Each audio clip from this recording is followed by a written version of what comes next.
ऐसे ही एक भक्त का चरित्र भी हम हिसार में सुना रहे थे, घाटम दास जी। उनका नाम पहले घाटम ही था, दास जी तो वो बाद में बने। तो घाटम जी का चरित्र इतना सुंदर है कि घाटम जी जयपुर के पास के गांव के बहुत बड़े चोर थे और उनका ये पुश्तैनी काम था। दादा परदादा परदादा सब चोर ही थे, वो भी चोर थे। उनके यहाँ एज अ बिजनेस देखा जाता था, इस काम को गलत नहीं मानते थे। तो रात्रि में जब लोग बाग निकलते थे उस नगर से, उस गांव से, तो घाटम जी बैठे रहते थे और उस व्यक्ति को पकड़ करके लूट लेके जाना, यही उनका काम था। एक बार घाटम जी बैठे थे, देखो भगवत कृपा कैसी, गुरु भी बंधुओं भगवत कृपा से ही आते हैं जीवन में। आप सोचो, जो लोग कहते हैं हम ढूंढ रहे हैं गुरु जी कोई मिल जाए तो बनाएंगे, कभी नहीं मिलेंगे। अपने कर्तव्य कर्मों को आप सुदृढ़ करो, ठाकुर जी कृपा करके अपने आप गुरु भेजेंगे आपके जीवन में। घाटम दास जी का कोई पूर्व संचित कर्म ऐसा रहा होगा जिससे उनको एक दिन रात्रि चोरी करने के लिए जंगल में बैठे थे, तो एक गुरुजी आए, एक संत आ गए। संत ने आकर के घाटम दास जी को जब देखा, ए भाई इतनी रात में तुम क्या कर रहे हो? संत भेष देख करके घाटम दास जी ने उनका हरण तो कुछ नहीं किया, बोले संत इनसे क्या लूं? बोले महाराज जी आपसे क्या छुपाऊं, चोर हूं मैं, चोरी करता हूं।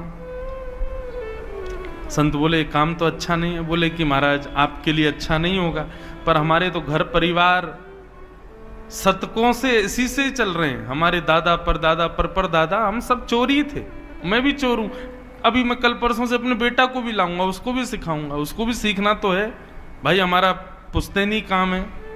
संत बोले क्यों करते हो, गलत है ना, किसी की मेहनत की कमाई को तुम ऐसे लूट लेते हो। बोले तो हम भी तो मेहनत करके लूटते हैं, हमारी भी तो मेहनत है। वो व्यक्ति सत्कर्म करके कमा रहा है, हम मेहनत करके पूरा मंत्रणा बना के लूट रहे हैं, तो इसमें भी तो मेहनत है। घाटम दास जी के वचन सुनकर के संत बोले भैया इसके रग रग में चोरी है, नहीं निकल पाएगी।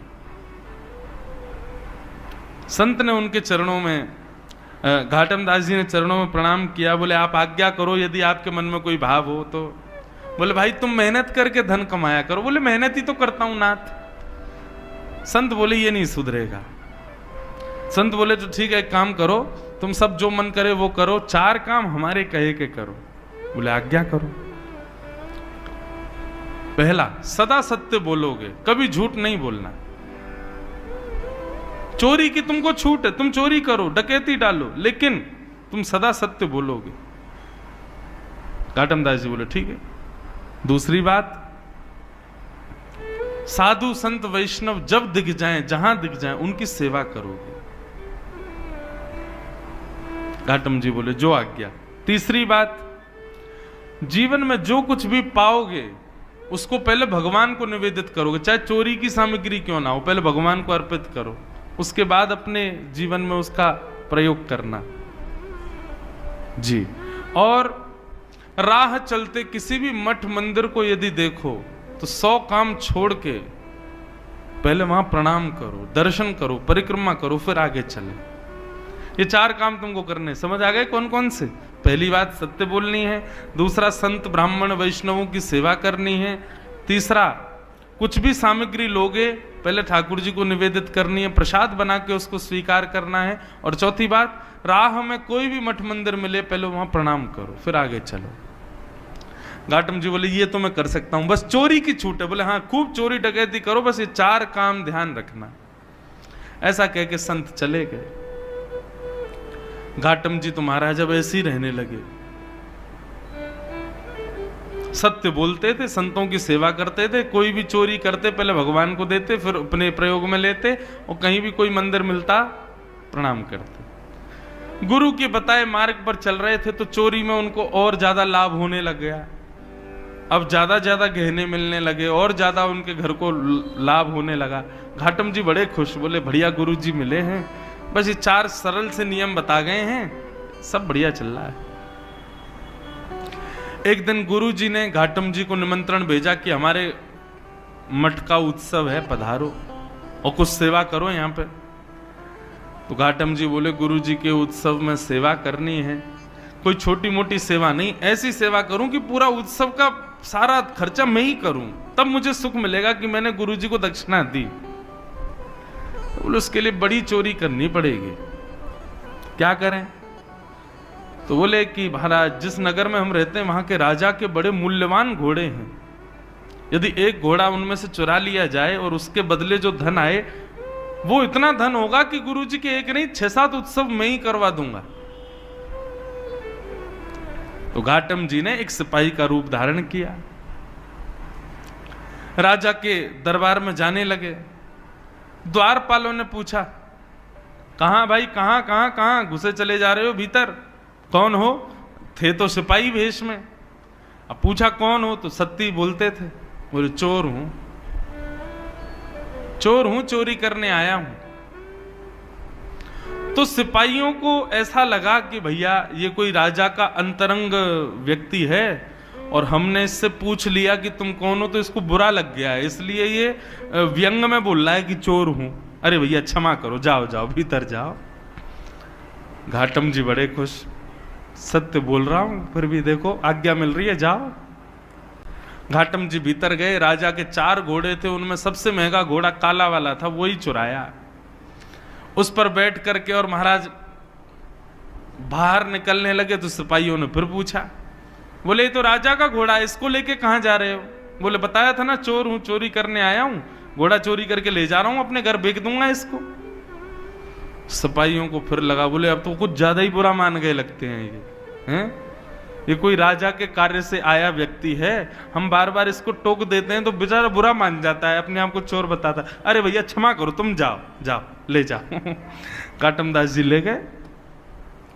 घाटम दास जी घोड़े पर बैठे, बोले गुरु जी की पहली आज्ञा पूर्ण हो गई। गुरु जी ने कहा था जो भी सामग्री लो पहले ठाकुर जी को निवेदित करो। हे ठाकुर जी, ये घोड़ा आपका ही है, ये राजा का नहीं है, मेरी मन बुद्धि स्वीकार कर चुकी है, ये आपका है। ऐसा कह करके जा रहे थे। अब राजा को कहीं निकलना था, उसने अपने घोड़े बुलाए। किसी ने आके बताया, बोले एक काला वाला घोड़ा तो है ही नहीं महाराज।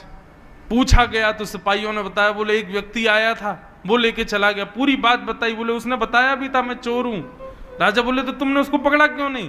बोले हमको लगा इतना सत्य कौन बोलता है, वो बोल रहा था कि मैं चोर हूं, चोरी करने आया हूं, लाग जाके बेच दूंगा, तो हमको लगा महाराज का कोई निजी सेवक है, बुरा मान गया इसलिए ऐसे बोल रहा है, इसलिए छोड़ दिया। जाओ पकड़ो, ज्यादा दूर नहीं गया होगा। सैनिक दौड़े पीछे।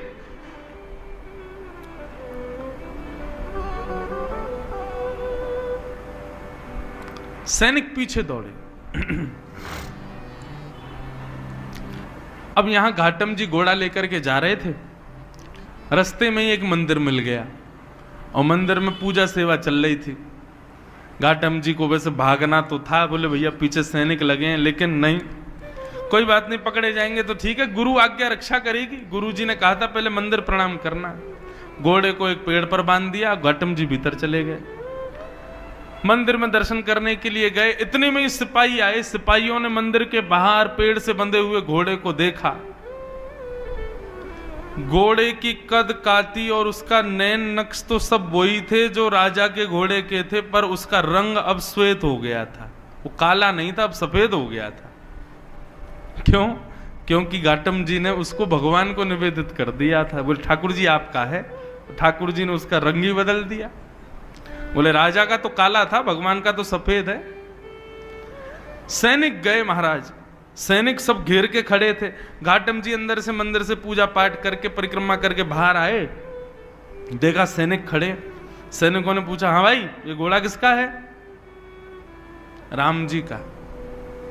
सत्य बोल रहे हैं, मैंने तो निवेदित कर दिया उनको। बोले तुम राजा के यहां से चुरा के लाए हो ना इसको? बोले हाँ ये बात सत्य कि राजा के यहां से चुराया, पर मैंने अब ये ठाकुर जी को दे दिया है, अब ये ठाकुर जी का है। तो क्या बकवास करते हो? और ये काला था, ये गोरा कैसे हो गया? बोले वो तो मैं भी सोच रहा हूं कि ये गोरा कैसे हुआ। मुझे ऐसा लगता है राम जी को गोरे घोड़े पसंद होंगे, इसलिए उन्होंने इसको गोरा कर दिया। सैनिकों के दिमाग में बात ही नहीं घुस रही घाटम की। बोले बोल क्या रहा है? बोले भाई कद काठी तो वही है, सब नैन नक्श वही है राजा के घोड़े के जो थे, ये गोरा कैसे हो गया? तो घाटम जी बोले मैं बोल भी तो रहा हूं कि मैंने चुराया, और जब चुराया था तब काला था, पर राम जी को निवेदित किया तो गोरा हो गया। सैनिक बोले ऐसे काम नहीं, इसको पकड़ के ले चलो, ले चलो इसको। पकड़ के राजा के सामने ले गए। राजा ने कहा भाई घोड़ा तो ये मेरा ही है, पैरों में नाल भी वैसी, आंख भी वैसी, कान भी वैसे, गले के बाल भी वैसे, सब कुछ, लेकिन ये गोरा कैसे हो गया? और 1 घंटा भी नहीं हुआ तुमको चोरी किए, इतनी जल्दी कोई पुताई करके रंग तो बदल नहीं सकता, ये रंग इसका गोरा कैसे हुआ? घाटम जी बोले क्योंकि नाथ ये पहले आपका था, अब ये राम जी का है।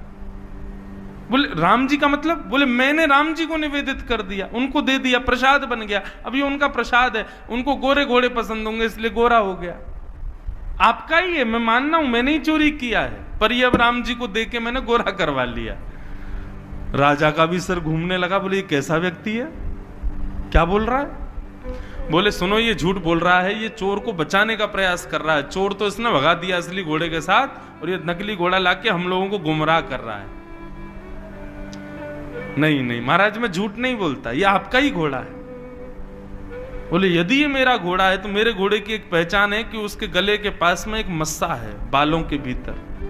बोले देख लो। आकर के महाराज बाल हटा करके देखे, राजा तो महाराज मूर्छित जैसा होगा, मस्सा दिख गया उसको। बोले असंभव, ये गोरा कैसे हो गया? बोले मैं बता रहा हूं ना, ये राम जी को निवेदित कर दिया मैंने। राजा चरणों में गिर गए, भैया तू क्या बला है, तू ये बता पहले, सत्य भी बोल रहा है, चोरी भी कर रहा है, सबको बता भी रहा है मैं चोर हूं, सब कुछ कर रहा है, और अब तू ये है क्या? बोले मैं अपने गुरु की आज्ञा का पालन कर रहा हूं, मैं चोरी करता हूं, चोर हूं, पर मैं सत्य बोलता हूं। जो भी सामग्री चुराता हूं पहले भगवान को निवेदित करता हूं, संतों की सेवा करता हूं, और कहीं भी मंदिर दिखे, मठ दिखे तो प्रणाम करता हूं। महाराज राजा बोला ये चोर बनने योग्य व्यक्ति नहीं है, बताओ कितना सत्यव्रत अपने गुरु के वचनों के प्रति।